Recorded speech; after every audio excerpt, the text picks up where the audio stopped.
is it better to focus on one thing, maybe talk to some Democrats or some people in the center and pick one scandal or pick one thing like how we fix healthcare or something like that, or is it better to attack from all sides? How are you going to get the people in the center to wake up? How are you going to get the more moderate Democrats to realize this is bad, switch sides? Is it better to say the NSA affects everyone, let's just hammer that point home? The IRS affects everyone, let's hammer that point home. Or death by a thousand cuts and point out each scandal all the time as they come along.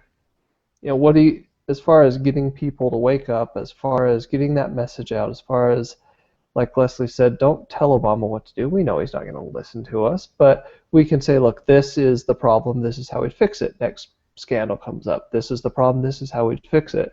And what's the best method to go about getting people?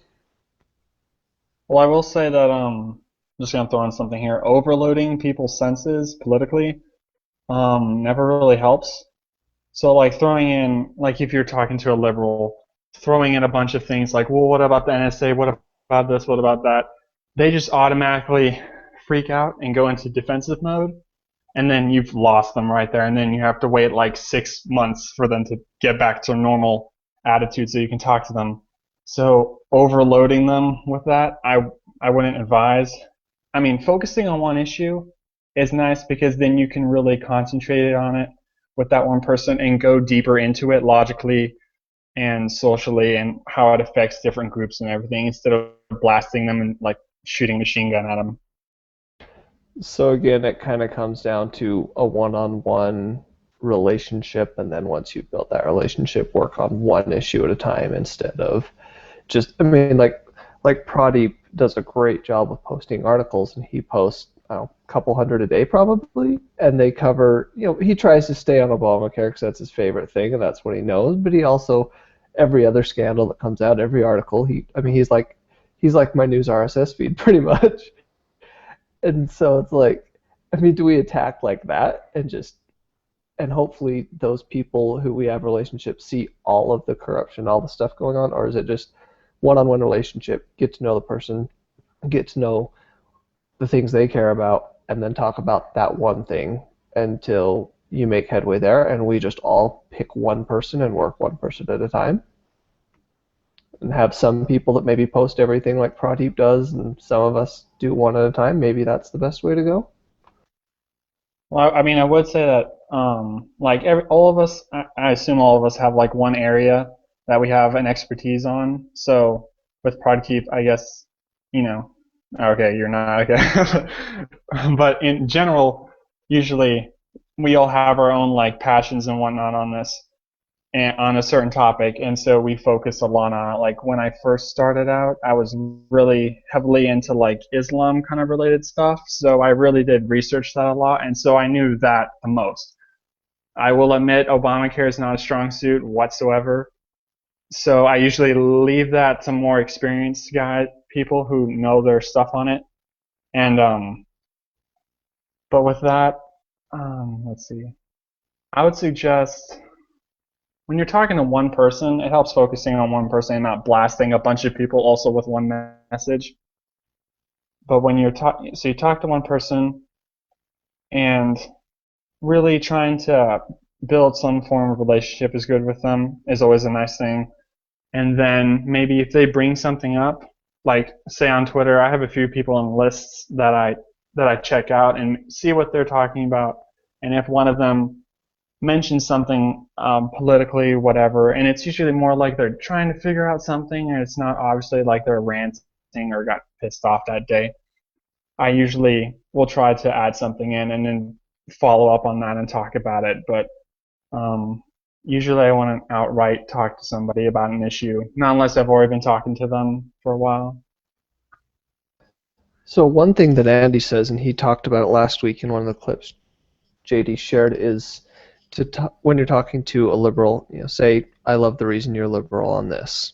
And for me, that's really hard because I think that they're liberal for the same reason that their heroes are liberal. It's like, Well, you look up to Margaret Sanger and FDR, and you look up to all these huge racists who want to eliminate the whole race. I think you're smart enough to know the history, so therefore you must agree with it. And that's the wrong That is, thing. Most of them that's probably a, want to that, be there. that's a bad that's a bad way to come at it, because you're assuming Exactly. a lot that they know a lot more Yeah. than you think that they do, because or they do not know anywhere near as much as you think they do, I should say. Yeah. See, Um, that's there's a that's where reason I'm why going to try to Margaret do it. Sanger doesn't get brought up. There's a reason why Margaret Sanger doesn't get brought up um, in those circles a lot of the time. Yeah. These are not. You could make a case with FDR. You can do that, but when it comes to Margaret Sanger, she doesn't. It's very hush hush, and people don't know about that stuff. So those are very effective talking points to use.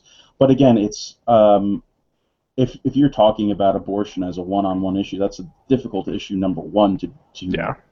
interact with a person on, because it's so emotional, and it's tough uh, to go there. Um, See, I only have a few liberals in my circles, and I think my goal for the next few weeks is going to be to add more and just to ask people, what makes you believe this? Not say anything about it, just ask, what makes you liberal? What do you like about their policies? What do you like? And just get to know them so that I can honestly say, you know what, I like that reason. That totally makes sense to me. Now let's get down to the politics and the policies and how, raising the minimum wage. Let's look at all the studies on how that's actually worked in real life compared to your ideal of how you think it would work. And I need to get to know people more and get to know where they're coming from because my life is fairly sheltered. My life on G Plus is kind of sheltered, and I need to get out there more. Well, and I think a lot of what the I love the reason you're liberal phrase is it's the opening that allows you to stand alongside the person and agree with them and get them to open up and listen. And for most people, the reason that they're liberal is because they care about the poor and they care about the downtrodden and they care about the needy. And what most people understand is if you care about the underdog, you're a liberal because liberals care about the poor and the downtrodden and the needy. I, in fact, have had liberal people tell me that I'm a liberal because I care about the poor. Okay, I care about the poor as well. I love that reason that you're liberal. I love the reason that you're liberal because you believe that people should be able to choose and control their own bodies. I agree with that. And then you go on from there because you've just surprised them, and by agreeing with them, you've caused them to slow down and listen to you. And that's really all it is. I agree. I love the reason you're liberal.